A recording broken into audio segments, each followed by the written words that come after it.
매일 성경 묵상 나눔입니다. 7월 21일 수요일입니다. 이사야서 45장 8절에서 17절의 말씀을 함께 묵상합니다. 본문을 읽습니다. 하늘이여 위로부터 공의를 뿌리며 구름이여 의를 부을지어다. 땅이여 열려서 구원을 싹트게 하고 공의도 함께 돋게 할지어다. 나 여호와가 이 일을 창조하였느니라. 질그릇 조각 중 한 조각 같은 자가 자기를 지으신 이와 더불어 다툴진대 화 있을진저. 진흙이 토기장이에게 너는 무엇을 만드느냐, 또는 내가 만든 것이 그의 손에 손이 없다 말할 수 있겠느냐. 아버지께서는 무엇을 낳았소 하고 묻고 어머니에게는 무엇을 낳으려고 해산의 수고를 하였소 하고 묻는 자는 화 있을진저. 이스라엘의 거룩하신 이 곧 이스라엘을 지으신 여호와께서 이같이 이르시되 너희가 장래 일을 내게 물으며 또 내 아들들과 내 손으로 한 일에 관하여 내게 명령하려 하느냐. 내가 땅을 만들고 그 위에 사람들을 창조하였으며 내가 내 손으로 하늘을 펴고 하늘의 모든 군대에게 명령하였노라. 내가 공의로 그를 일으킨지라. 그의 모든 길을 굳게 하리니 그가 나의 성읍을 건축할 것이며 사로잡힌 나의 백성을 갑이나 가품이 없이 놓으리라. 만군의 여호와의 말이니라 하셨느니라. 여호와께서 이같이 말씀하시되 애굽의 소득과 구스가 무역한 것과 스바의 장대한 남자들이 내게로 건너와서 내게 속할 것이요 그들이 너를 따를 것이라. 사슬에 매어 건너와서 내게 굴복하고 간구하기를 하나님이 과연 내게 계시고 그 외에 다른 하나님은 없다 하리라 하시니라. 구원자 이스라엘의 하나님이여 진실로 주는 스스로 숨어 계시는 하나님이시니이다. 우상을 만드는 자는 부끄러움을 당하며 욕을 받아 다 함께 수욕 중으로 들어갈 것이로되 이스라엘은 여호와께 구원을 받아 영원한 구원을 얻으리니 너희가 영원히 부끄러움을 당하거나 욕을 받지 아니하리로다. 오늘의 본문은 세 개의 단락으로 나누어져 있습니다. 첫 번째 단락은 한 절로 이루어졌는데 하늘이여라고 하늘을 이야기하고 구름이여라고 이야기하고 땅이여라고 이야기하면서 자연을 이야기하고 있습니다. 하늘아 위로부터 공의를 뿌리며 구름이여 의를 부을지어다. 땅이여 열려서 구원을 싹트게 하고 공의도 함께 돋게 할 것이다. 이렇게 이야기하고 있는데 이 공의라는 것, 의라고 하는 것이 성경에서 나오는 하나님의 백성들의 삶의 대표적인 덕목입니다. 하나님 앞에서 의롭게 또 하나님 앞에 인정받는 삶을 사는 것과 이웃들 안에서 정직하고 또 바르게 삶을 살아가는 부분들이 공의와 의를 이야기하는 부분인데 이것이 마치 곡식처럼 곡식의 씨앗처럼 뿌려지며 자라며 싹을 내는 것으로 이야기하고 있는데 이야기가 암시하는 것은 하나님이 창조주 하나님이십니다. 이 일을 창조하였느니라. 하나님의 천지를 창조하신 것처럼 공의와 의, 구원을 또한 창조하신다는 이야기를 이렇게 시적인 표현처럼 이 하나님의 창조와 비교하여 이야기하고 있습니다. 단락을 요약해 보겠습니다. 창조주 하나님께서 공의와 의를 내리시며 구원과 공의가 싹트게 하신다. 이렇게 저는 요약했습니다. 두 번째 단락입니다. 두 번째 단락에서는 하나님께서 뭔가 논쟁하시는 듯한 이야기를 하고 있는데 그 내용을 잘 살펴보면 좋겠습니다.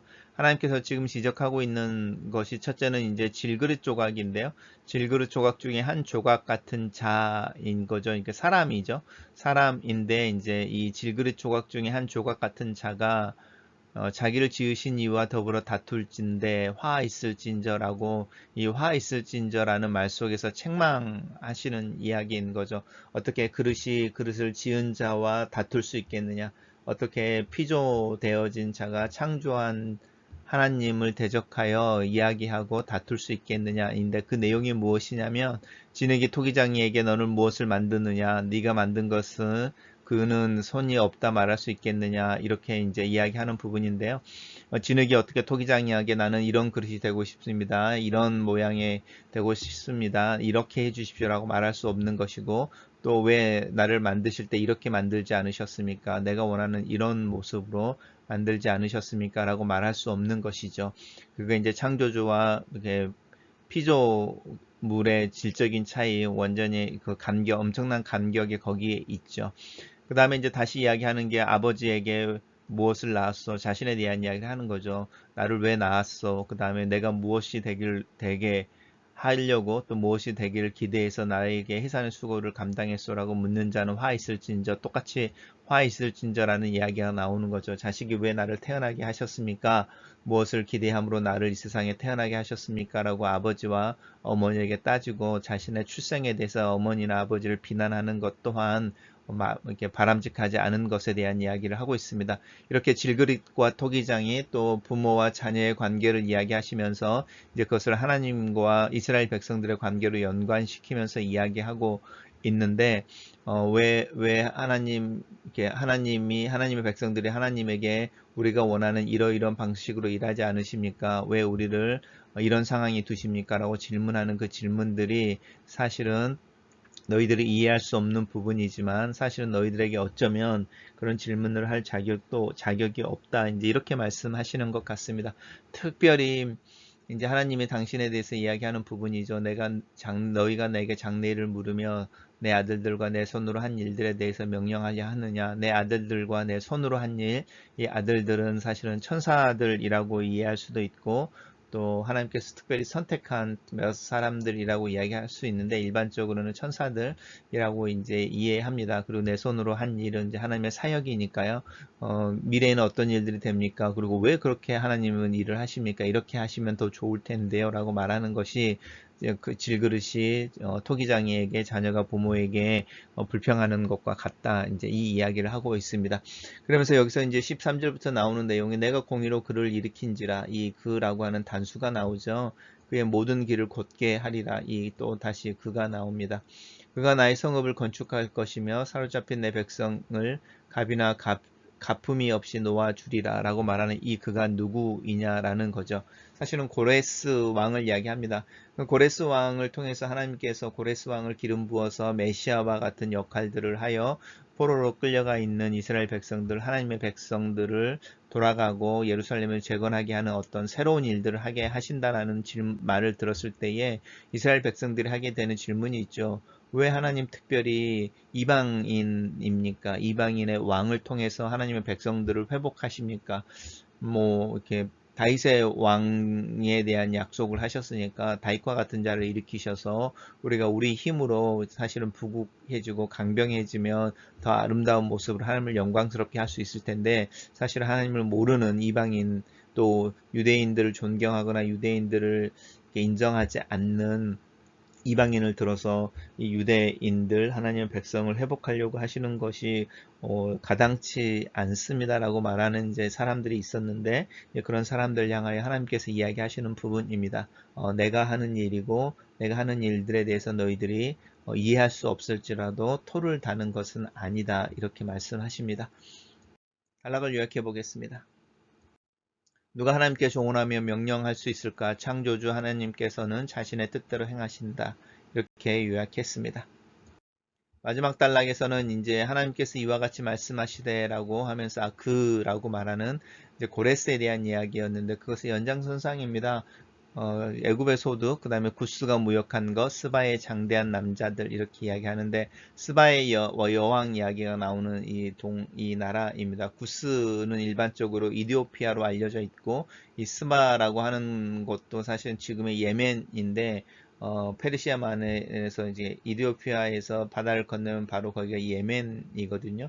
그래서 이제 옛날에 스바의 여왕이 이디오피아의 여왕이다 이렇게 이야기하는 이유 중에 하나는 그 당시에 이디오피아와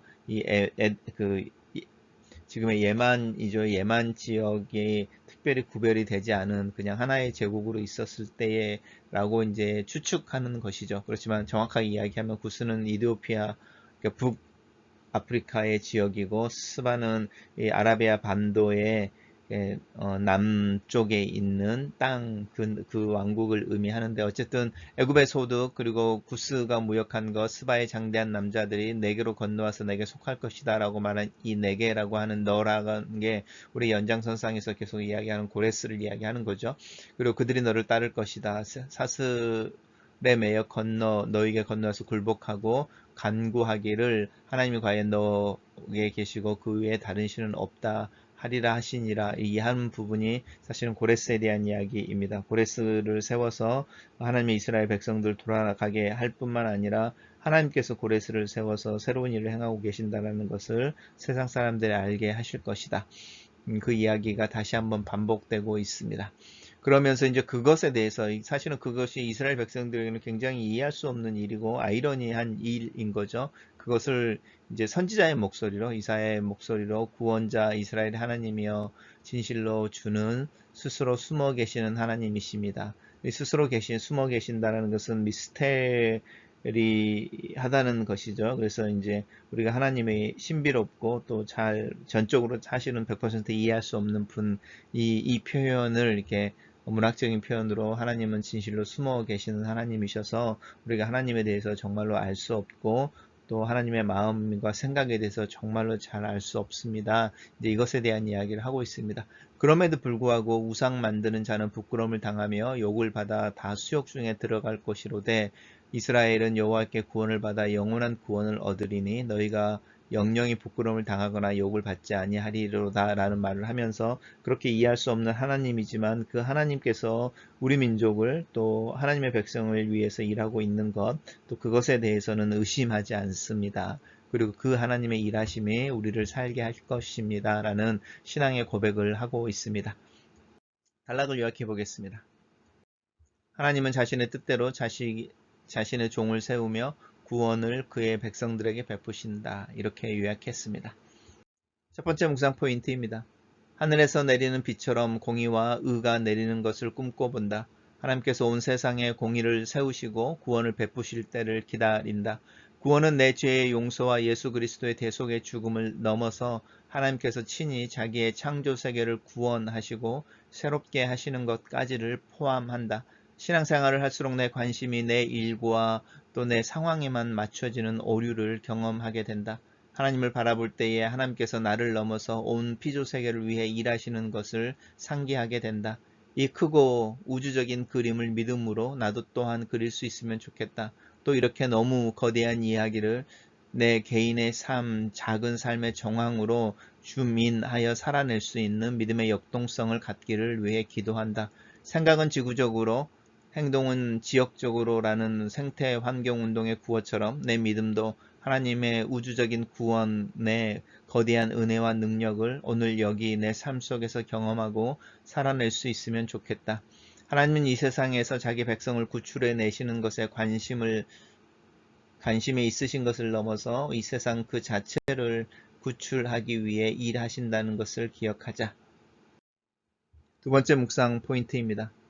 하나님을 향하여 질문을 품게 될 때가 있다. 왜 내 삶의 도전과 어려움을 경험하게 되는지, 왜 하나님의 백성들이 이 세상에서 포로가 되며 유배가 되어야 하는지, 왜 신앙의 사람들이 이 세상에서 성공하기 어려우며 오히려 고난의 길을 가는 경우가 더 많은지, 왜 하나님은 자기 백성을 구원하시는데 고레스라는 페르시아의 왕, 이방인 왕을 세우시고 그를 사용하시는지, 내가 생각하는 방식이 아니라 나를 넘어서 나를 당황스럽게 하는 방법으로 구원을 이루시는 또 구원을 이루어 가시는 하나님의 사역과 일하심에 대해 믿음과 신뢰가 필요하다.